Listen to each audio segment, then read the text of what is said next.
Pertemuan kali ini kita akan membahas tentang craft structure. Nah, di sini adalah bagian yang paling sering keluar nanti tipe soalnya ketika official test gitu ya. Nah, kemudian gimana sih cara kita untuk bisa tepat atau cepat gitu ya dan betul ketika mengerjakan untuk subdomain craft structure. Tapi sebelumnya kita harus mengetahui dulu untuk tipe-tipe soal dan karakteristik soal yang ditanyakan begitu.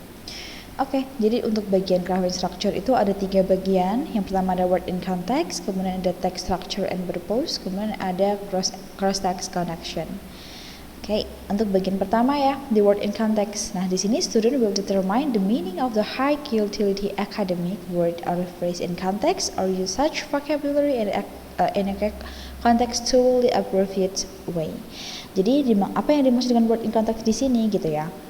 Ketika ada suatu kajian atau literasi, kita diminta untuk cari nih mana sih opsi atau pertanyaan yang most logical and precise word or phrase in a given context. Jadi yang tepat, kata yang tepat untuk melengkapi teks rumpang di atas apa begitu. Untuk contohnya di sini. Di sini ada satu contoh soal. Nah, bagaimana tips kita untuk mencari jawabannya gitu ya, atau cara jawabnya. Nah, di sini kita harus baca dulu soalnya gitu ya. We choose complete text with the most logical and precise word or phrase. Jadi kita harus cari kata yang paling tepat di sini apa begitu. Nah, ketika kita lihat di sini ada beberapa hal yang bisa kita highlight gitu ya untuk keywords-nya. In recommending Baufi's collection Song I Sing, all librarian note that precise by the spoken word put down lose their blank nature when printed. Berarti ada keywords yang di sini ya. Collection tentang apa? Song I Sing. Kemudian apalagi kita lanjut di sini ya. The language has the same pleasant musical quality under the page as it does when performed by V.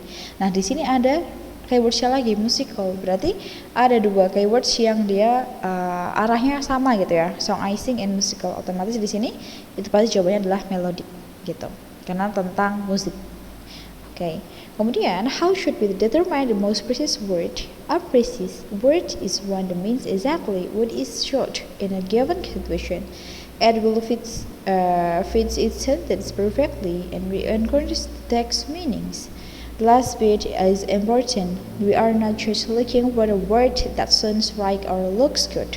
Jadi begini, kapan sih kita bisa pilih kata yang tepat atau yang sesuai dengan soal yang diminta gitu ya. Tentunya kita fokus kita jangan terkecoh kepada kata yang maknanya atau konotasinya semuanya positif. Karena kenapa gitu ya? Karena terkadang dalam satu teks itu ada yang konotasinya pun juga negatif begitu. Jadi kita harus tahu dulu di sini maksudnya tentang apa begitu ya. Jadi jangan hanya fokus kepada kalimat yang positif aja atau kata yang positif gitu. Kita harus sesuaikan dengan konteks yang ditanyakan. Kalau yang namanya konteks di sini ya, konteks refers to specific scenarios we are attempting to match a word or phrase to. Jadi yang namanya konteks itu pasti dia berupa statement atau restatement. Tapi kalau connotation itu dia mengarah kepada verbnya atau different words-nya. Jadi terkadang ada beberapa kata gitu ya yang terlihatnya itu sama padahal maknanya itu sangat berbeda. Nah, di sini ada contohnya gitu ya. Di sini ketika promising sama aminus. Nah, ketika kita lihat ini kan terlihat hampir mirip gitu ya, kayak promising dan aminus, katanya hampir mirip, tetapi itu punya konotasi yang sangat contradictors atau sangat berlawanan. Dimana kalau promising kan dia konotasinya positif ya, berjanji atau yang hal yang positif begitu. Tapi kalau aminus itu artinya adalah menakutkan. Nah, itu hal yang sangat bertentangan di sana. Oleh karena itu, kita jangan sampai terkecoh dengan kata yang punya atau tersusun dari alfabet yang hampir sama begitu. Next, how to approach word in context question. To solve a word in context question, follow these 3 steps. Step 1, summarize the text in your own words. Step 2, identify the keywords, phrase, or idea. Step 3, select the words that match gitu ya. Jadi tentunya kita harus nemu dulu nih keywordsnya apa gitu ya. Kita harus setelah baca soal kita baca teksnya. Kira-kira di sini keywordsnya apa? Apa sih yang perlu kita highlight di sini gitu.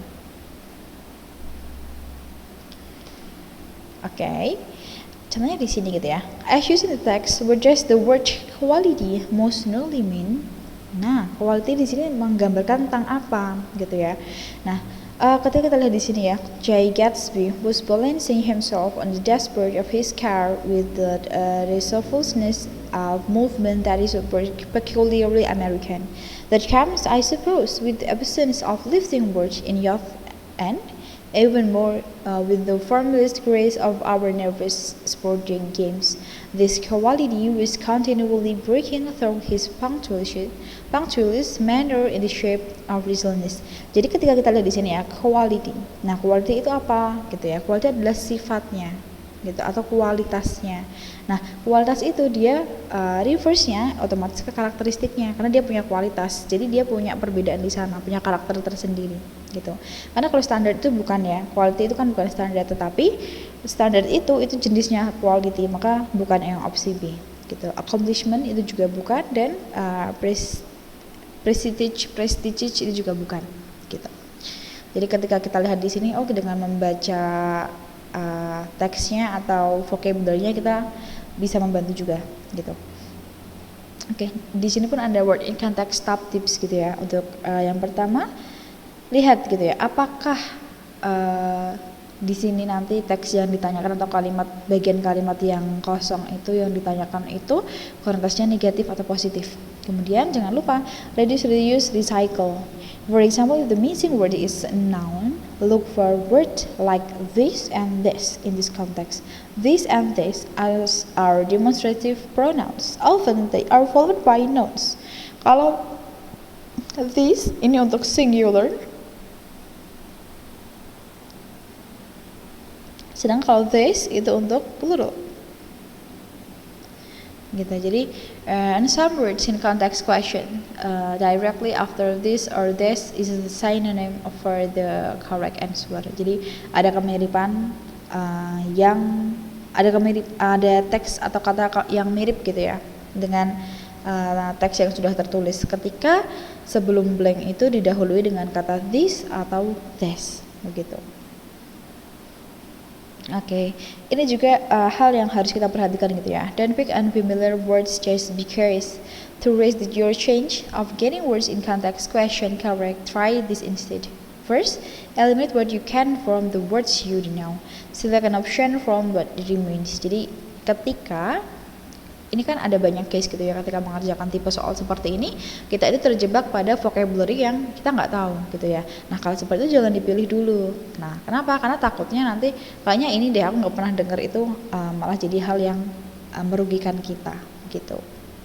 Jangan lupa untuk pay attention to columns atau titik 2 ya, karena columns itu kan tujuannya to explanation atau to listing item gitu. Punctuation mark help us understand the relationship between idea and the passage. Colon, silent explanation. Our example is coming. When the blank comes before a colon, this usually means that the information after the colon will provide a helpful clue to the correct choice. Jadi tentunya ketika sebelum blank itu adalah colon, nah biasanya teks tersebut akan menjelaskan example atau explanation gitu. Jadi ada penekanan di sana gitu ya. Jadi kita lebih mudah untuk memilih opsi atau jawaban gitu. Dan jangan lupa kita harus paham juga penggunaan transition gitu ya. Kemarin kita belajar transition ada 3 type gitu ya. Ada yang continue, ada yang contradictors, kemudian ada yang continue gitu ya. Ada cause and effect, gitu. Jadi kita harus tahu gitu ya penggunaannya antara transition itu apa gitu, karena itu sangat berpengaruh kepada antar kalimat. Begitu. Oke. Kemudian kita lanjut ke bagian yang kedua, yaitu yang text structure and purpose. Di mana di sini ada hal yang harus kita perhatikan gitu ya. Student will analyze the structure of the text or determine the main rhetorical purpose of a text. Jadi yang namanya text structure and purpose question, tentunya teks tersebut itu akan menanyakan apa sih purpose dari teks di atas gitu ya. Main purpose or overall structure of the text itu apa begitu. Karena tentunya setiap teks yang dibuat itu punya keunikan masing-masing dan tujuan masing-masing. Nah tujuan tersebut kita lihat dari purpose-nya. Untuk teks yang berupa informasi gitu ya atau berita, nah berarti kan tujuannya to inform. Sedangkan untuk teks yang mungkin menceritakan tentang mendeskripsikan something, nah itu kan berarti kan to describe. Tapi untuk misalkan ada teks gitu ya di papan pengumuman untuk memberitakan, berarti kan itu kan to informasi juga gitu ya, to inform gitu ya. Tapi kalau misalkan ada undangan, dan berarti kan to invite dan lain-lain begitu. Oke, di sini ada contoh ya, di sini ya. Which choice best describe the overall structure of the text. Kita disuruh untuk mencari strukturnya juga. Tapi kalau bentuknya bukan teks biasa atau poem gitu ya. Poem itu kan berarti kita harus tahu dulu, karena ketika kita menjumpai teks puisi atau poem, kita nggak bisa langsung mentranslate aja, tapi itu ada majasnya. Jadi itu ada pengibaratannya. Selain kita translate, kita juga harus tahu ini maksudnya tentang apa, menggambarkan tentang apa begitu. Oke, di sini ada beberapa kalimat gitu ya, atau ada beberapa kata di sini. No matter how we cultivate the land, taming the forest and the prairie free, no matter how we irrigate the sand, making the desert blossom at common, we must always leave the borders of the sea, the immersible lizards of the windy with wet beaches, the million-mile-long margin of the sea. Berarti dari sini pun sebenarnya kita mungkin sudah tahu ya, oh ini membahas tentang apa. Cultivate the land, forest, kemudian sand, kemudian desert blossom, borders of the sea, kemudian wave, windy, ya, of the sea. Oh, berarti kan dia sepertinya membahas tentang nature gitu ya. Tentunya nature-nya ini berkaitan dengan di laut gitu ya, atau di sea gitu ya. Karena ada land, ada sand, kemudian ada windy, wave, wet beaches gitu ya. Nah, di sini pun kita harus tahu gitu. Jadi dimaksud si poem di sini, karya si Harold Perkins Gilman di sini, itu menggambarkan atau illustrate gitu ya. Menggambarkan tentang usaha seorang manusia untuk mengendalikan alam. Seperti tadi ya, ada taming the forest, itu kayak mengolah tanah, kemudian menjinakkan hutan dan mengairi gurun. Nah, namun di puisi di sini itu mengingatkan kalau manusia itu nggak bisa mengendalikan sepenuhnya alam, khususnya lautan dan pantai yang sangat luas. Ya mungkin ketika kita ada seorang saintis atau ilmuwan yang atau pelestari gitu ya, pelestari yang membudidayakan atau merawat hutan, itu mungkin bisa, karena kan itu cakupan hutan itu kan masih sangat mudah ya ketika di darat. Namun ketika kita sudah bicaranya ketika konteksnya itu sudah di laut itu kan sangat luas dan sangat terhubung antar benua. Nah, itu sangat mustahil dilakukan oleh manusia gitu, dan kedalaman laut pun tidak sepenuhnya manusia itu bisa menjangkau begitu. Jadi di sini yang betul yang mana maksudnya gitu ya. Kalau di opsi A, the speakers provide example of an admirable way to appreciate nature and then challenge that approach. Jadi si pembicara di sini itu kayak memberikan example atau contoh ya, yang mengagumkan dalam mendekati alam. Kemudian dia menentang pendekatan tersebut. Nah, sebenarnya di sini kurang tepat, karena usaha mengendalikan alam itu tidak digambarkan yang mengagumkan secara eksplisit gitu. Jadi tidak yang wow gitu ya, tapi hanya menginformasikan aja di poem di sini. Kemudian yang opsi B di sini ya, the speakers describes attempts to control nature and then always a reminder that not all nature is controllable. Nah, ini adalah jawaban yang paling tepat. Kenapa gitu ya? Karena si speakers di sini itu kayak menggambarkan ya upaya untuk mengendalikan nature, tapi kemudian ada pengingatnya kalau nggak semua nature itu bisa kita kontrol, nggak bisa kita kendalikan. Ini sesuai dengan text structure yang disebutkan di teks atau di poem di sini begitu. Jadi emang sedikit tricky ya, kita harus paham dulu maknanya, dia disuruh apa yang mau disampaikan poem ini gitu. Karena biasanya kalau poem itu penyampaian untuk manusia gitu ya. Okay, how should we think about text structure and purpose question? Text structure and purpose question are all about saying past and the surface of a passage. Instead of just what a text says, that's question take into why and how the text says it. Purpose. Purpose is why behind this passage. Why did the author write it? What did they want to accomplish? What is point? A text purpose can often be framed using active verbs that demonstrate the goals of the authors. Some example includes to explain, to illustrate, to critiques, to argue, to introduce, kemudian to invite itu juga bisa, to inform itu juga bisa gitu. Jadi tergantung ini tipe teksnya yang seperti apa, karena teks itu kan ada banyak banget gitu ya. Nah, ketika kita udah tahu oh ini kayaknya kalau bentuknya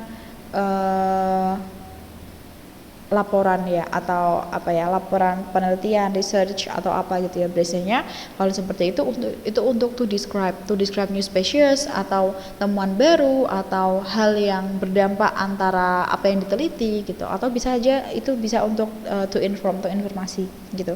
Tapi kalau ada suatu yang berkaitan dengan politik atau something like that itu biasanya itu maksudnya ke to critics gitu ya, atau to illustrate gitu, atau to argue, untuk berpendapat begitu. Oke, kemudian di sini structure gitu ya. Structure is how passage works to achieve its purpose. How does the text flow from one idea to the next? Where does the author place particular emphasis? Jadi yang namanya structure tadi ya, itu juga penggunaannya pun berbeda-beda karena purpose itu mempengaruhi strukturnya gitu.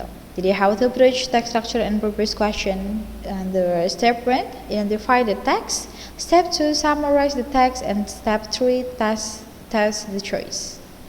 Oke, kemudian kita next dulu.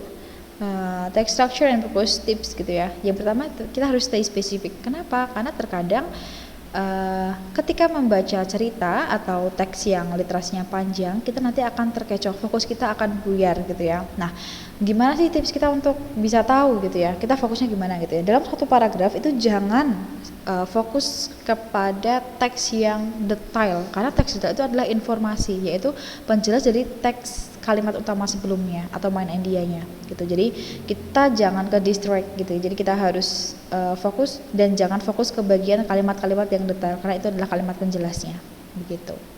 Jangan lupa kita juga harus tahu penggunaan transition karena sangat berpengaruh begitu. Oke, kemudian di bagian terakhir di sini ada cross text connection. Di sini dimana kita diminta gitu ya, student will draw reasonable between the text on related topics. Jadi ke yang namanya cross text connection itu pasti terdiri dari dua teks gitu ya dalam suatu kalimat. Nah, biasanya pertanyaannya kita disuruh untuk cari gitu ya, apakah teks pertama dan teks kedua itu saling mendukung argumennya, atau apakah di teks pertama itu menggambarkan kesimpulan di teks kedua dan seterusnya, seperti itu. Tapi kadang kita juga disuruh untuk membandingkan atau to compare the points of view of the authors of two texts gitu ya. Jadi macam-macam untuk pertanyaannya. Oke. Jadi tips di sini gimana sih cara kita gitu ya? Karena tentunya biasanya kita akan termakan waktu ketika mengerjakan soal to cross text connection gitu ya. Oke. Tentunya kita harus fokus dulu ke pertanyaannya dulu. Di sini tentang apa gitu ya? Based on the text, how would Kekuris and Coolidge text 2 most likely describe the view of the theories presented in text 1? Nah, kita harus fokus dulu di sini berarti. Oke. Jadi apa? Kita diminta gitu ya untuk menentukan gimana sih si pandangan ahli teori di teks pertama itu akan digambarkan oleh si Kekuris sama rekan-rekannya di teks kedua berdasarkan hasil penelitian mereka. Kita harus tahu dulu dan harus paham teks 1 dan teks 2 itu membahas tentang apa gitu ya. Oke, di teks pertama, what factors influence the abundance of species in a given ecological community? Some theories have argued that historical diversity is a major driver of how diverse an ecological community eventually becomes. Di sini ada menjelaskan apa tentang different community diversity across other way similar habitats. And this view are strongly affected by the numbers of species living in those habitats at early times. So, di teks pertama itu kita tahu, itu menyatakan bahwa keragaman historis itu adalah pendorong utama keragaman ekologi saat ini. Nah, ini adalah pandangan yang teoritis karena menurut ini ya, karena ini baru dinyatakan dalam berupa statement begitu. Kemudian di teks kedua, in 2010, a group of researchers including biologist Carla Kekuris created artificial pools in a New York forest. They stocked some pools with a different mix of zooplankton species and others with a single zooplankton species and allowed the pool communities to develop naturally thereafter. Over the course of 4 years, Kekuris and Coolidge periodically measured the species diversity of the pools, finding, contrary to their expectations, that by the end of the study there was little the difference in pool species diversity. Nah, ini kan sedikit berbeda ketika kita tahu gitu ya. Di teks kedua, oh ada zooplanktonnya, berarti dia melakukan something di sana. Kalau teks satu kan hanya menyatakan saja, hanya statementnya saja gitu. Dimana di teks kedua sini itu menjelaskan kalau eksperimen itu di mana pool dengan zooplankton awal yang berbeda, di mana dia beragam versus tunggal gitu ya, itu akhirnya punya tingkat keberagaman atau keragaman spesies yang hampir sama setelah 4 tahun. Hasil ini bertentangan dengan ekspektasi mereka yang sejalan dengan pandangan di teks pertama, begitu. Karena di teks pertama kan tadi menjelaskan gitu ya, kalau keragaman historis itu pendorong utama keragaman ekologi saat ini. Sedangkan ternyata setelah melakukan eksperimen si Carla di sini itu hasil gitu ya, dimana pools dengan keragaman zooplankton awal itu yang berbeda, dimana tadi yang beragam versus tunggalnya itu punya tingkat keragaman yang sama, hampir sama setelah 4 tahun gitu. Jadi tidak berpengaruh lah berarti gitu. Oke, kita lihat di sini ya untuk opsi A di sini. It's largely correct, but it requires a minor refinement in light of the research team result. Gitu. Jadi sebagian besar itu benar, tetapi memerlukan sedikit perbaikan berdasarkan hasil tim peneliti. Opsi ini kurang tepat. Kenapa? Karena hasil penelitian secara langsung itu bertentangan dengan pandangan teks 1, bukan hanya memerlukan perbaikan kecil. Jadi di sini salah. Oke, untuk opsi B, it's not compelling as a theory regardless of any experimental data collected by the researchers team. Ini itu bukan teori yang meyakinkan atau terlepas dari data eksperimen apapun yang dikumpulkan oleh tim peneliti. Opsi ini tentunya salah. Kenapa? Karena penelitian si Carla Kikoris sama teman-temannya itu didasarkan secara spesifik berdasarkan eksperimen dari zooplanktonnya tadi. Maka ini juga salah, gitu. Kayak untuk opsi C gitu ya, it may seem plausible but is not supported by the researchers team findings. Ini mungkin nampak masuk akal tetapi tidak didukung oleh temuan tim peneliti. Nah, ini sebenarnya opsi yang betul. Kenapa? Karena di hasil penelitian di teks kedua itu menunjukkan show hasilnya tentang keragaman awal itu tidak menghasilkan perbedaan dengan keragaman jangka panjang gitu. Maka kan ini bertentangan. Maka ya jawabannya opsi C gitu ya. Kemudian kenapa opsi D salah gitu ya? It probably holds true only in condition like those in this researchers team study. Jadi ini mungkin hanya berlaku dalam kondisi seperti yang ada dalam penelitian tim peneliti atau researchers. Nah, opsi ini itu salah gitu ya, kurang tepat. Kenapa? Karena kondisi penelitian yang realitinya itu justru menunjukkan hasil yang berlawanan dengan teori tersebut gitu. Jadi ketika tadi ya teks kedua kan menjelaskan ketika baru dibentuk keragaman spesies, dengan kita lihat hasil spesies lama itu ternyata hasilnya juga nggak jauh berbeda gitu. Oke. So far cukup yang disampaikan karena tipsnya juga sama pengajarnya sama begitu. Oke, so far thank you, selamat menyimak.